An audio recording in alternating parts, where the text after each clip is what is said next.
going. Go get some real shit going to where when you spoke on, oh, mother gonna have to drag me up out the house. Why would they ever have to drag you out the house, sweetie? When your bag is already up, think about it. You don't have to stay in none of that. If your bag was already up, you wouldn't have to worry about that, but your ass was spinning it because you got comfortable. I get it, it happens. It happens when you get into them positions. Starting to get a bag, that shit's starting to roll in comfortably. You think it's gonna be there for the longevity. I mean, I was still my own money. And then bing, I wasn't spending my then own money. Nobody should ever have to drag you the out of any house. Have to drag you the out of any house. It's the principle. You're not kicking me out. Who gives a you walking out? Be a boss. All right, so we're talking about Sharp. He was on. Yeah, so this is a talk. It's kind of like an older topic, but it's kind of relevant to what we're talking about, the entitlement of females. So pretty much in this clip that we're about to talk about was this a no jumper episode where you had Sharp. He was a returning guest on Adam's podcast, Adam 22's podcast, and he had Blu Jasmine. And long story short, they got into it because she was fronting like how she got her money. Pretty much from how I see it, she got her money from taking advantage of men, rich men. And Sharp was like, you know, low key, like, I see what you're doing. You grew up in this environment where men give you anything you wanted because you were pretty, and you're pretty much, you know, you're selling your body and all this stuff. And she's like, no. And he's like, stop fronting, stop capping. Like, I know you do that stuff. Yeah. And pretty much him being a pimp or a former pimp, I don't know his status now. Yeah. But he was into that. I mean, once lifestyle. Yeah, he was into that lifestyle. I think he's still doing this thing. Shout out to him, but pimping is a lifestyle. Yeah, he's pretty much saying that, like, yo, if you're gonna do it right. So it's like, okay, boom, you have OnlyFans or you're doing your thing. It's like, how much money you gonna have? Oh, and she's like, oh, I have this car, I have XYZ jewelry, I have XYZ bag, and it's like, that's the thing with most of these OnlyFans chicks right now. It's like, yeah, they make $100,000, they make buku money. But it's like they buy the designer stuff, they go on trips and all this stuff instead of, investing in real estate. You know, if they're with a rich dude, have that rich dude pass you down a business, so you have generational wealth. You have things that appreciate, not depreciate. And she took it as like, oh, like he's talking down on her, like he's kind of like saying disrespectful. That she's not making money. No, he's just and it's like literally from a dude that's in that side of the society, in that corner society, and she in this same corner society, pretty much saying that, like, yo, if you're gonna scam, if you're making monies off of hitting licks on dudes, on rich dudes, do it right, do it to the limit. Because he was saying, and a good point he was bringing up is that he was saying that the situation that she was in, where I think she was with a dude and he had money, and she said that, you know, they both helped each other with the business, and the dude bought her a house and a car, but I think they broke up. So he was like, okay, you gotta go. And she's like, no, like, he gave this to me as a gift, and it's like, you're gonna have to like drag me out, or you're gonna call the police on me. And Sharp was saying, even in that situation, in her head, she's thinking like, oh, I'm a boss B, like, you know, but if her name isn't on the lease, like, I'm not taking any shit from anyone, like, you know, I'm the reason, the whole reason that I could say this and keep all this possession validates that I'm a boss B. And he's like, no, not really. That kind of makes you look like a clown, because it's like, if you really had bread like that, if you really had influence like that, if you're really on your mission as a woman of that caliber, you could have been like, oh, you taking this house from me? All right, bet, I'm gonna leave, peace. Yeah, like, it don't matter because like I can buy 2 of these houses. Yeah, exactly. Next day. And that's the thing too, is like, all this, but like, she didn't get that. Yeah, she didn't get that. I mean, she said that she should get stuff just based off of being alive, and it's like, bro, what? That's the point of society that we reach. No, like, just for being alive, she just feels like she deserves whatever she wants. Like, I get spoiling your daughters and stuff like that and making them feel like princesses, but like, bro, like, that's taken it to a whole nother level. And the thing is like, it is these dudes. Like, I mean, these dudes literally just give these chicks whatever they want. just because it's like, oh, I want you in my presence. I think that you could be a player on my team, this and that. When like low key, like these dudes are trying to groom them to be somebody that they can be like loyal to, like have them run their business, like somebody that they can confide in and protect. And if you think about like Gucci Mane, he gave his girl $3 million when he went to prison, and what did she do? She flipped that $3 million. Yeah. That's what they mean when they were like, oh, I'm trying to spend money on you. I'm trying to like get you to a point where like you are supporting me so that I know that, okay, if my girl can make money, then I don't have to worry about money, and I can put my mental space in a whole nother area because I know that worst case scenario, if a business deal needs to be made, I can send her and she's going to handle it. And that's the thing, is like, that's what's going to elevate your dude to the next level. And bro, like that's wild. I mean, but the thing is like, he is talking to IG models and strippers and stuff like that.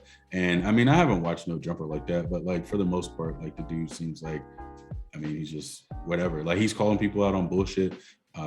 And like, it was funny because he was like, she said that statement and he was like, oh, I think you need therapy. And she was like, are you serious? Like, yeah, you need therapy if you think that people should just give you stuff for breathing. Like, that's why he said you need therapy. And the fact that she couldn't see that even validates it more. And that's the point of society that we reach in, where it's like, you know, certain women, they eat up this third wave feminist doctrine to the point where it's like, oh, because I am female and I live and breathe and exist, I deserve everything that a man has worked for. And it's like, that's not how it works. No, that's not how it works. The role or I mean, I'm assuming the goal is, because it's different depending on who you talk to, which is another reason why everybody's so damn confused, is like, okay, we talk about like, oh, feminism and masculinity and things like this. And then it's like, you could have 10 people in a room and every single one of those people is going to say that these two traits are something totally different.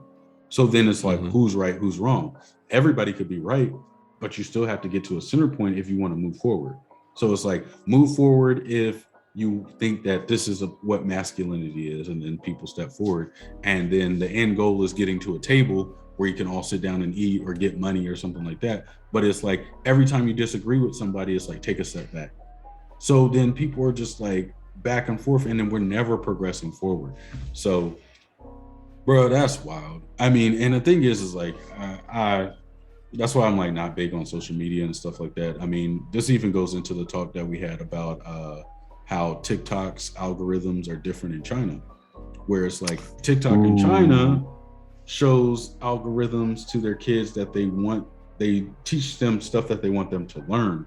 And then with the US, they teach us stuff that just like makes us like, it dumbs us down. Is like, you get on TikTok and you're just like, oh, twerking, oh, dance video, oh, you're not learning anything. And like, truthfully, I find myself on TikTok watching the videos where dudes like learning how to fish, or like a dude's like sharpening a sword, or like, this is how you maintain a sword, or like whatever it might be that I come across, because that's more interesting to me. But imagine like if TikTok was like that. Like, imagine if like, I mean, even pimps could get on there and be like, look, if you're a female in this society and you think that you're about to get one over on a dude, like, just get him to buy you a house, get him to buy you a car, and make sure your name's on the lease, make sure your name's on the documents, get access to his bank account, have him add you as a joint user, and then give you full rights, and then cut him out of his money. Like, there's so many ways that you could scheme and scam. I mean, yeah. I mean, and that's the thing, is like, truthfully, like, it's like they say, it's like, yo, you can lead a horse to water, but you can't make him drink. Like, so. But I mean, that's a slippery slope, because I mean, some people would argue that like, oh, China has like complete control of whatever their citizens see and hear and all that stuff. But that is it could be a soft power tactic that, you know, certain countries have, because like there was even this story, I sent you it earlier, I forgot what the chick's name. All I remember is that she's part Filipino, part white. And she was like one of the early, I think she got out, she was in the Navy, she got out, a really attractive female. Oh, Bella Porsche. And she, Bella Porsche. Yeah, I think that's what. And she literally had made millions, I don't know if it's millions of dollars, I'm assuming millions of dollars, but she has millions of followers. Yeah. Just off of doing like random head videos, movements, head bounces. It's like, it literally adds nothing to society. but that's what she did, and she made her money capitalizing off of horny teenagers. I mean, that's the thing too. That's what society is. It is what it is, bro. Like, I mean, that's just wild to me that a female, like, literally, I live and breathe, and you need to buy me everything, and you need to do all this. Like, what are you contributing to society? Like, and that's the thing we always try to push. It's like, okay, like, everybody has their own selfish reasons for what they do, but like, as far as like, I feel like when we were younger, it was like, yo, I want to be a doctor, I want to be a scientist, I want to be this, I want to do that, and now people are, because we're looking at things from like people who are trying to contribute to society, like, and everybody else is just like looking at things like, oh, I'm just trying to survive, I'm just trying to make some money, I'm just trying to do this and that. But when you're looking at the world from a different perspective, as we've seen, we see that the US is importing scientists from India, from China, from Japan, from Singapore, all these countries, and then people are talking about, oh, I can't get a job. It's like, you could get a job if you went to school. Yeah, we studied. Yeah. If you didn't got a certificate. Like, that's the thing, is like, everybody wants to do the easiest thing out there. Like, and the thing is, there are easy things that you can do that'll make you like $100,000. Like, let's just say if you want to be an aircraft mechanic, you literally know nothing about being an aircraft mechanic. You join the Air Force, do 4 years, learn something about aircrafts. Yeah. While you're in, go to school, get your A&P. After 4 years, you get out, use your A&P to get into the industry or the aerospace industry. Boom, you're making $100,000. It took you 4 years. I think that's the biggest thing too, is people don't realize that. You hear rappers talk about it all the time. I think Big Sean is the biggest one, is like, oh, you think it took me 10 years to be a success overnight? And it's like, it didn't. Even watching the Kanye stuff, like, bro, he was out in New York for 2 years damn near before he got signed to Rockefeller. And his goal when he was like, oh, I'm leaving Chicago to go to New York to chase my dreams, is like within that first year. Like, he thought like, oh yeah, I'm about to be signed. Like, I'm gonna go out there, I'm gonna do a couple of beats, I'm gonna mingle with a couple of people, and I'm gonna get signed. The first time he went to Rockefeller, bro, he had to go to like 8 other record labels, and even they weren't messing with him, bro. Yeah, yep. So it's just like, and little shameless plug, Patience and Perseverance coming from Solomon's Crown soon. Like, check that out. But that's what it comes down to, is like patience and perseverance. Even Jay-Z has said it, and it's like patience and perseverance will get you there. It's like, and the thing is like, so Jay-Z went from being like, oh yeah, that's Kanye, like whatever, to being like, yo, Watch the Throne. Like, Watch the Throne being considered one of the best collaborations ever done.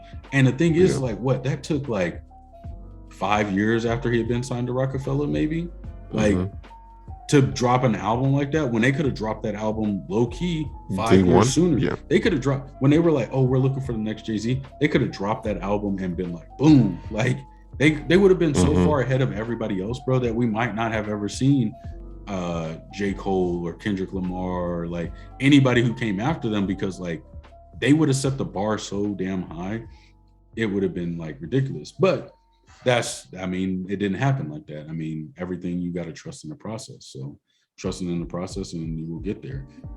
I think instant gratification is nice at times. There's certain things that are nice to have instantly and right there, but anything that you want for longevity is definitely going to have to take a lot longer. Like, what, we've been doing podcasting for what? Almost 6 months now.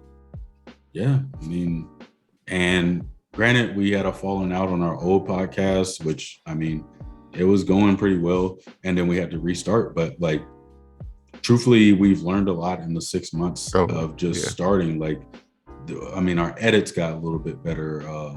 If you look at the first video, like, we'll probably post it here and just do like a flashback, but like, bro, like, I had a whole different setup. We weren't using Zoom like filters or anything. Yeah. The mic was all messed up. This man was sleeping on a bunk bed underneath a cover, like, and it was just like, bro, like, we were just like, oh yeah, let's just shoot something. And then it's like, not thinking about like the way our videos look, the production, the sound, the editing, any of this stuff. And even our early edits, like, not saying that they were trash, but like they were low key, like not as rough. intense. Yeah, like it's kind of rough to watch, but we took a lot of the feedback that we got over the last 6 months and we just made this shit happen. So we'll continue to make this stuff happen. Everything is kind of in everybody else's hands right now, because as the time comes when you want to progress in life, you sometimes need to reach out for help, and sometimes you have to be patient with things. So patience does pay off in the long run, maybe not every time, but sometimes it is worth the wait. And that's the biggest thing, is patience and perseverance is a motto that we're going to stand by as far as when it comes to Solomon's Crown. So be on the lookout for that. Just getting a couple things done, tying a knots on things, and then as we say, we will see y'all next time. Peace out. Peace.